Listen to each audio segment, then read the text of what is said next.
നമസ്കാരം. പ്രവാസി channel eMalayali.com news സെഗ്മെന്റിലേക്ക് എല്ലാ പ്രേക്ഷകർക്കും സ്വാഗതം. നോക്കാം ഇന്നത്തെ പ്രധാന വാർത്തകൾ. കൃഷ്ണരാജ് മോഹനൻ മദ്രാ പ്രസിഡന്റ്, സംഘടന പുതിയ തലത്തിലേക്ക്.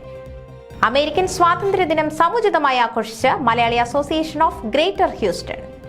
ഫൊക്കാന കേരള കൺവെൻഷൻ ചാരിറ്റി പ്രവർത്തനങ്ങളുടെ വിതരണ വേദി കൂടിയാകും. US ഇന്ത്യ വ്യാപാര കരാർ ഉടനെന്ന ട്രംപ്. മിനി കരാർ ഏത് നിമിഷവും ഉണ്ടാവുമെന്ന് റിപ്പോർട്ട്. ഒന്നിനു പിറകെ ഒന്നായി ട്രംപ് സമാധാനം കെട്ടിപ്പടുക്കുകയാണ്. ഡൊണാൾഡ് ട്രംപിനെ സമാധാനത്തിനുള്ള നൊബേൽ സമ്മാനത്തിന് നാമനിർദ്ദേശം ചെയ്ത് ബെഞ്ചമിൻ നെതന്യാഹു.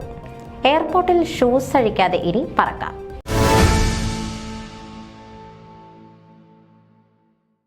വാർത്തകൾ വിശദമായി. മന്ത്രിയുടെ ദ്വിതീയ കൺവെൻഷൻ നടന്ന നോർത്ത് കാരോലിനയിൽ സംഘടനയുടെ പുതിയ പ്രസിഡന്റായി ന്യൂയോർക്കിൽ നിന്നുള്ള കൃഷ്ണരാജ് മോഹനൻ തിരഞ്ഞെടുക്കപ്പെട്ടു. നിലവിൽ പ്രസിഡന്റ് എലക്ട് ആയിരുന്ന കൃഷ്ണരാജ് മോഹനൻ ഷാക്തയം 2027 ന്യൂയോർക്കിൽ ജൂലൈ 1 മുതൽ 4 വരെ നടക്കുന്ന മന്ത്രിയുടെ മൂന്നാമത്തെ കൺവെൻഷനെ നയിക്കും. ഒരു മികച്ച പ്രവാസി ദേശീയ സംഘടന എങ്ങനെ ആവണമെന്നതിന്റെ മികച്ച ഉദാഹരണമാവുകയാണ് തുടർച്ചയായി അതിന് തലപ്പത്തെത്തുന്ന ജനകീയ മുഖങ്ങൾ. കൃഷ്ണരാജ് മോഹനൻ പ്രസിഡന്റ് ആകുന്നതിലൂടെ മന്ത്രിക്ക് ലഭിച്ചത് 2 പതിറ്റാണ്ടോളമായി നോർത്ത് അമേരിക്കയിലെ ഭാരതീയ സംസ്കൃതിയുടെ പ്രചാരണ രംഗത്ത് ഊർജ്ജസ്വലമായ പ്രവർത്തനങ്ങളിലൂടെ അതിന്റെ മൂല്യത്തിന് മഹത്തായ മുന്നേറ്റം നൽകിയ വ്യക്തിത്വത്തെ കൂടിയാണ്. ധാർമ്മികതയുടെ അടിത്തറയിലായിരിക്കണം സംഘടനാ പ്രവർത്തനം എന്ന ആദർശത്തെ മുറുകെ പിടിച്ചുകൊണ്ടുള്ള പ്രവർത്തന രീതികൾ അദ്ദേഹത്തിന്റെ പ്രത്യേകതയാണ്. കൃഷ്ണരാജിന്റെ പാന്താവിൽ തിളക്കമാർന്ന പ്രവർത്തനങ്ങൾ നിരവധിയുണ്ട്. 1.5 പതിറ്റാണ്ടായി മുടങ്ങാതെ ഭഗവത്ഗീത, നാരായണീയ സത്സംഗങ്ങളുടെ പ്രവർത്തനങ്ങൾക്ക് നേതൃത്വം നൽകുന്ന അദ്ദേഹം ഹിന്ദുധർമ്മ പരിചയത്തിനും മലയാള പഠനത്തിനും കുട്ടികളുടെ ഓൺലൈൻ ക്ലാസ്സായ വിശ്വഗോകുലത്തിന്റെ സ്ഥാപകരിൽ ഒരാൾ കൂടിയാണ്. നിരവധി സംഘടനകളിൽ ചെറുതും വലുതുമായ നേതൃത്വ പദവികൾ അലങ്കരിച്ചതിന് ശേഷമാണ് അദ്ദേഹത്തെ തേടി പുതിയ പദവി എത്തുന്നത്. പൊതുവെ ജീവിത സായാഹ്നങ്ങളിൽ മാത്രം കർമ്മരംഗത്ത് തങ്ങളുടെ പ്രവർത്തന സമയം മാറ്റിവെക്കുന്ന മലയാളി നേതൃത്വങ്ങളാണ് അമേരിക്കൻ സംഘടനകളിലേറെയും. എന്നാൽ പ്രൊഫഷണൽ രംഗത്തും സാമൂഹിക സാംസ്കാരിക രംഗത്തും ഒരേ സമയം വളരെ ചെറുപ്പത്തിൽ തന്നെ മികച്ച രീതിയിൽ പ്രവർത്തിച്ച് മുന്നേറ്റമുണ്ടാക്കുന്ന അപൂർവ വ്യക്തിത്വമായ കൃഷ്ണരാജ് മന്ത്രിയുടെ നാൾ വഴികളിൽ നിർണായക മുന്നേറ്റത്തിന് കരുത്തു പകരുമെന്ന് നിസ്സംശയം പറയാം.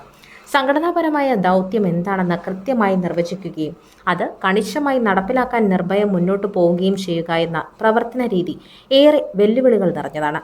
അത്തരം സാഹചര്യങ്ങളെ ദീർഘവീക്ഷണത്തോടെ മനസ്സിലാക്കുകയും അതിന്റെ വരുംവരായികകളെ തിരിച്ചറിഞ്ഞ് മുൻകൂട്ടി പ്രവർത്തിക്കുകയും ചെയ്യുക എന്ന നേതൃഗുണം കൈമുതലായിട്ടുള്ള കൃഷ്ണരാജ് മോഹനൻ മന്ത്രിയെ മികവുറ്റ എണ്ണം പറഞ്ഞ ഒരു പ്രസ്ഥാനമാക്കുക എന്ന ദൗത്യമാണ് ഏറ്റെടുത്തിട്ടുള്ളത്. അത് മന്ത്രിയുടെ സുവർണ കാലഘട്ടത്തിലേക്ക് അതിനെ നയിക്കുമെന്നത് നിസ്തർക്കമാണ്. News desk eMalayali.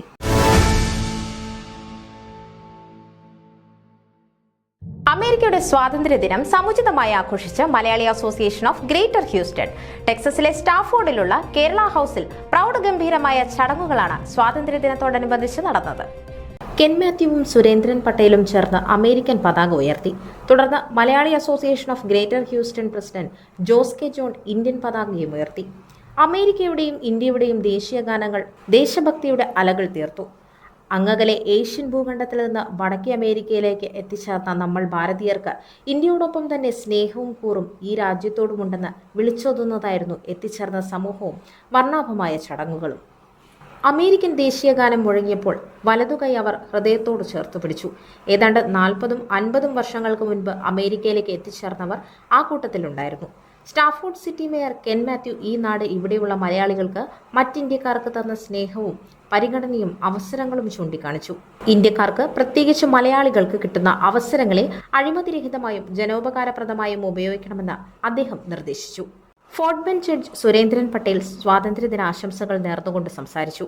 ഈ രാജ്യത്തിന്റെ ഭരണസിരാ കേന്ദ്രങ്ങളിൽ സാന്നിധ്യമായ മലയാളികളെ അദ്ദേഹം ഓർത്തതോടൊപ്പം ഈ അവസരങ്ങൾ ഉണ്ടാക്കുവാനും Malayali association of Greater Houston ഒരു ചവിട്ടുപടിയായി എന്ന് അനുസ്മരിച്ചു.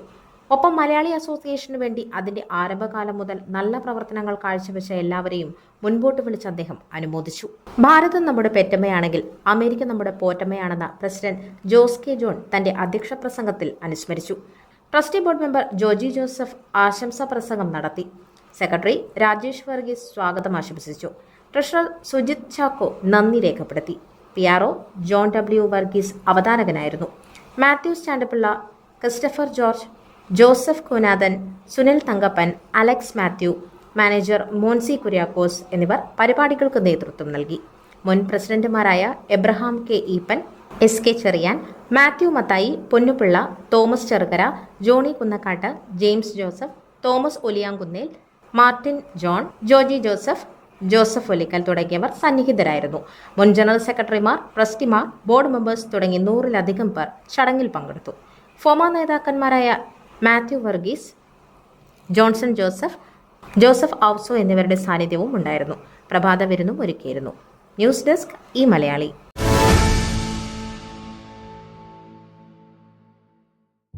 2025 ഓഗസ്റ്റ് 1 മുതൽ 3 വരെ കോട്ടയത്തെ കുമരകം ഗോകുലം 5 സ്റ്റാർ റിസോർട്ടിൽ വെച്ച് നടത്തുന്ന ഫൊക്കാന കേരള കൺവെൻഷനു വേണ്ടിയുള്ള ഒരുക്കങ്ങൾ പുരോഗമിക്കുന്നു.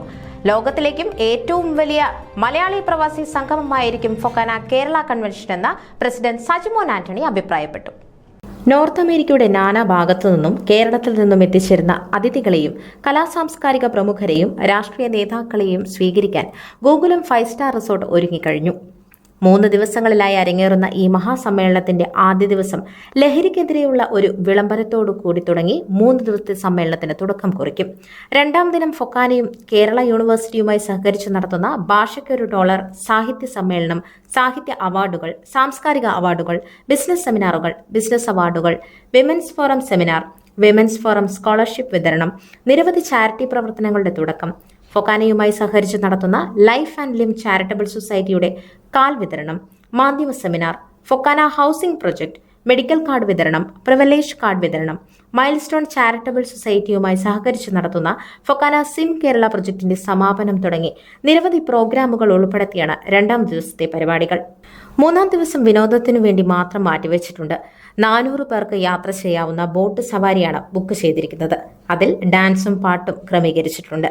കുട്ടനാടൻ കായലിലൂടെ ഏവരുടെയും മനം കവരുന്ന യാത്ര പ്രകൃതി സ്നേഹികളുടെയും സഞ്ചാരികളുടെയും പ്രിയപ്പെട്ടതാണ്.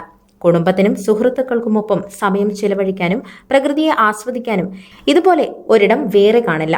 3 ദിവസങ്ങളിലുമുള്ള കൾച്ചറൽ പ്രോഗ്രാമുകൾ അവതരിപ്പിക്കുന്നത് പ്രസിദ്ധ സിനിമാ താരവും ഡാൻസറുമായ സരയു മോഹനാണ്.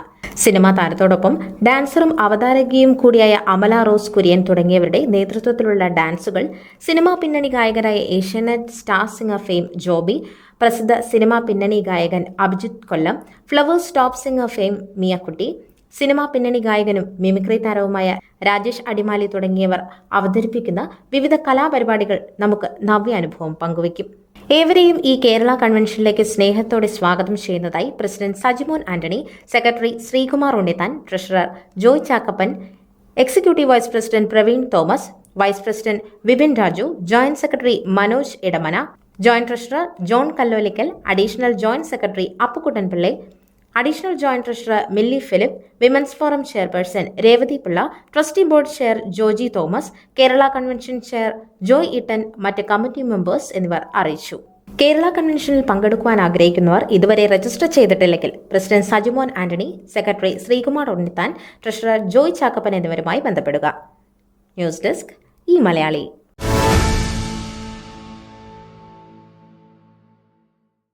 US ഇന്ത്യയുമായി വ്യാപാര കരാറിന് തൊട്ടടുത്ത് എത്തിയെന്ന് തിങ്കളാഴ്ച രാത്രി പ്രസിഡന്റ് ഡൊണാൾഡ് ട്രംപ് അറിയിച്ചു. 14 രാജ്യങ്ങൾക്ക് മേൽ ഇറക്കുമതി തീരുവ പ്രഖ്യാപിച്ച് സംസാരിക്കുകയായിരുന്നു പ്രസിഡന്റ്. ഇസ്രായേലി പ്രധാനമന്ത്രി ബെഞ്ചമിൻ നെതന്യാഹു പങ്കെടുത്ത മാധ്യമ സമ്മേളനത്തിൽ ചൈനയും ബ്രിട്ടനുമായി കരാർ ഒപ്പുവെച്ചെന്ന് ട്രംപ് സ്ഥിരീകരിച്ചു. US ഇന്ത്യ സമഗ്ര വ്യാപാര കരാറിനുള്ള ചർച്ച ജൂലൈ 9 ആരംഭിക്കുമെന്ന് CNBC ഞായറാഴ്ച റിപ്പോർട്ട് ചെയ്തു.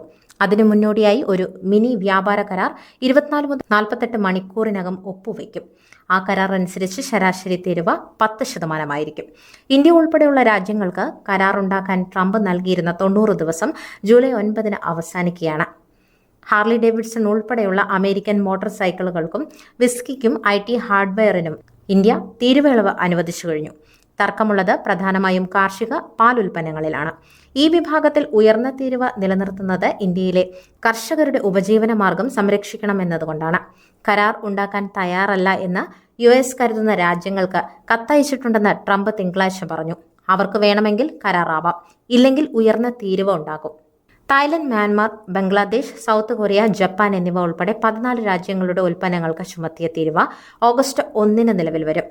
തായ്ലൻഡ്, കാംബോഡിയ എന്നീ രാജ്യങ്ങൾക്ക് 36%, ബംഗ്ലാദേശിനും സെർബിയയ്ക്കും 35%, മലേഷ്യയ്ക്കും ഖസാക്കിസ്ഥാനും 75%, മ്യാൻമാറിനും ലാവോസിനും 40% എന്നിങ്ങനെയാണ് തീരുവ. ഇന്തോനേഷ്യയ്ക്ക് 32%, സൗത്ത് ആഫ്രിക്ക, ബോസ്നിയ ഹെർസിഗോവിന എന്നിവർക്ക് 30%, ടുണീഷ്യയ്ക്ക് 25%, ജപ്പാനും സൗത്ത് കൊറിയയും ഇനി 25% ഇറക്കുമതി തീരുവ നൽകേണ്ടി വരും. ന്യൂസ് ഡെസ്ക് ഈ മലയാളി.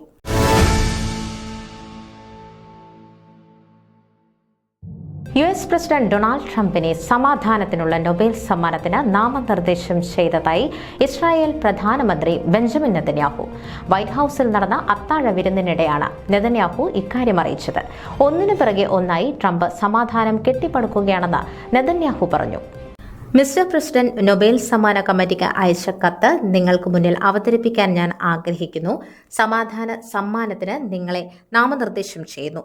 നിങ്ങൾ അതിന് അർഹനാണ്, ബെഞ്ചമിൻ നെതന്യാഹു പറഞ്ഞു. വളരെ നന്ദി, ഇത് സംബന്ധിച്ച് എനിക്കറിയില്ലായിരുന്നു. വാവ്, വളരെ നന്ദി, ഇത് വളരെ അർത്ഥവത്തായതാണ്. നാമനിർദ്ദേശത്തെ സംബന്ധിച്ച് കത്ത് ലഭിച്ച ശേഷം ട്രംപ് പ്രതികരിച്ചു. നിങ്ങളുടെ നേതൃത്വത്തിന് എല്ലാ ഇസ്രയേലികളുടെ മാത്രമല്ല ജൂതജനതയുടെയും ലോകമെമ്പാടുമുള്ള നിരവധി മനുഷ്യരുടെയും അഭിനന്ദനവും ആദരവും പ്രകടിപ്പിക്കാൻ ഞാൻ ആഗ്രഹിക്കുന്നു, നെതന്യാഹു പറഞ്ഞു. അത്താഴ വിരുന്നിന്റെ തുടക്കത്തിൽ നെതന്യാഹുവും ഭാര്യ സാറയ്ക്കും ആതിഥേയത്വം വഹിക്കാൻ കഴിഞ്ഞതിൽ അഭിമാനമുണ്ടെന്ന് ട്രംപ് പറഞ്ഞു. അവരെ ദീർഘകാല സുഹൃത്തുക്കളാണെന്ന് വിശേഷിപ്പിക്കുകയും ചെയ്തു. ബെഞ്ചമിൻ നെതന്യാഹുവും സാറയും ഞങ്ങളോടൊപ്പം ഉണ്ടായിരിക്കുന്നത് ഒരു ബഹുമതിയാണ്. വളരെ കാലമായി അവർ എൻ്റെ സുഹൃത്തുക്കളാണ്. ഞങ്ങൾ ഒരുമിച്ച് വലിയ വിജയം നേടിയിട്ടുണ്ട്. ഭാവിയിൽ ഇത് കൂടുതൽ വലിയ വിജയമായി മാറുമെന്ന് ഞാൻ കരുതുന്നു, ട്രംപ് പറഞ്ഞു. ഇറാന്റെ ആണവ കേന്ദ്രങ്ങളിൽ അടുത്തിടെ അമേരിക്ക നടത്തിയ വ്യോമാക്രമണങ്ങളുടെ പശ്ചാത്തലത്തിൽ ചർച്ചകൾ നടത്താനുള്ള ഇറാന്റെ അഭ്യർത്ഥന അമേരിക്ക അംഗീകരിച്ചതായി ട്രംപ് സ്ഥിരീകരിച്ചു. ന്യൂസ് ഡെസ്ക് ഈ മലയാളി. ഇനി മുതൽ പ്രീ ചെക്ക് സ്റ്റാറ്റസ് പരിഗണിക്കാതെ എല്ലാ യാത്രക്കാർക്കും വിമാനത്താവളത്തിലെ സുരക്ഷാ പരിശോധനയ്ക്കിടെ ഷൂസ് ധരിക്കാൻ അനുവാദമുണ്ടാകും. യാത്രക്കാർക്ക് ആശ്വാസം പകർന്നത് TSAയുടെ പുതിയ നയമാണ്. ജൂലൈ 7 മുതൽ നിയമം പ്രാബല്യത്തിൽ വന്നു. TSAയുടെ സ്ക്രീനിംഗ് പ്രക്രിയയിലെ ഏറ്റവും പ്രധാനപ്പെട്ട പരിഷ്കരണമാണിത്. 9/11 ഭീകരാക്രമണത്തിന് ശേഷം നടപ്പിലാക്കിയ നിർബന്ധിത ഷൂസ് അഴിക്കൽ നിയമത്തിനാണ് ഇതോടെ തിരശ്ശീല വീഴുന്നത്. റിയൽ ID അഥവാ പാസ്പോർട്ട് ഹാജരാക്കാൻ കഴിയാത്ത വ്യക്തികൾക്ക് മാത്രമാണ് നിലവിൽ ഇതിൽ ഇളവില്ലാത്തത്. സുരക്ഷയിൽ വിട്ടുവീഴ്ച ചെയ്യാതെ പ്രവർത്തനങ്ങൾ കാര്യക്ഷമമാക്കാനും കാത്തിരിപ്പ് സമയം കുറയ്ക്കാനും മൊത്തത്തിലുള്ള യാത്രക്കാരുടെ അനുഭവം മെച്ചപ്പെടുത്താനും TSA ലക്ഷ്യമിടുന്നു. ഷൂ ബോംബർ എന്നറിയപ്പെടുന്ന റിച്ചാർഡ് റീഡ് 2001 ഒരു അറ്റ്ലാന്റിക് വിമാനത്തിൽ തന്റെ ഷൂസിൽ ഒളിപ്പിച്ച സ്ഫോടക വസ്തുക്കൾ പൊട്ടിത്തെറിക്കാൻ ശ്രമിച്ചതിനെ തുടർന്നാണ് യാത്രക്കാർ ഷൂസ് അഴിക്കണമെന്ന നിയമം നിലവിൽ വന്നത്. റെയ്ഡിന്റെ ശ്രമത്തിന് ശേഷം ഷൂസുമായി ബന്ധപ്പെട്ട് വലിയ സുരക്ഷാ ഭീഷണികളൊന്നും റിപ്പോർട്ട് ചെയ്യപ്പെടാത്തതിനാലും മിക്ക പ്രധാന വിമാനത്താവളങ്ങളിലും പുതിയ സ്കാനിംഗ് സംവിധാനങ്ങൾ ഇപ്പോൾ വിന്യസിച്ചിരിക്കുന്നതിനാലും ഈ നിയമത്തിന് നിലവിൽ പ്രസക്തിയില്ലെന്ന് ഉദ്യോഗസ്ഥർ പറയുന്നു. ദശലക്ഷക്കണക്കിന് യാത്രക്കാർക്ക് ഈ മാറ്റം വിമാനത്താവള സ്ക്രീനിംഗ് അനുഭവം വളരെ ലളിതമാക്കും. ഷൂസ് അഴിച്ചു മാറ്റുന്നതിനോ നഗ്നപാതനായി സ്കാനറിലൂടെ പോകുന്നതിനോ ഉള്ള ബുദ്ധിമുട്ട് ഇല്ലാതാക്കും. കുട്ടികളുമായി യാത്ര ചെയ്യുന്നവർക്കും ഗേറ്റിലേക്ക് ഓടുന്നവർക്കും സാധനങ്ങൾ ട്രാക്ക് ചെയ്യുന്നവർക്കും ഷൂസ് ധരിക്കുന്നത് സമ്മർദ്ദവും കാലതാമസവും ഗണ്യമായി കുറയ്ക്കും. വിമാനയാത്രാ സുരക്ഷയുടെ പരിണാമത്തിലെ ഒരു പ്രധാന നാഴികക്കല്ലാണ് ഈ തീരുമാനം. ന്യൂസ് ഡെസ്ക് ഈ മലയാളി. ഇതോടെ പ്രവാസി ചാനൽ eMalayali.com ന്യൂസ് സെഗ്മെന്റ് ഇവിടെ പൂർണ്ണമാകുന്നു. നിങ്ങളുടെ വാർത്തകളും വിശേഷങ്ങളും ഞങ്ങളെ അറിയിക്കാൻ മറക്കണ്ട. news@pravasichannel.com അല്ലെങ്കിൽ editor@eMalayali.com എന്ന ഇമെയിലിലേക്ക് വാർത്തകൾ അയയ്ക്കുക.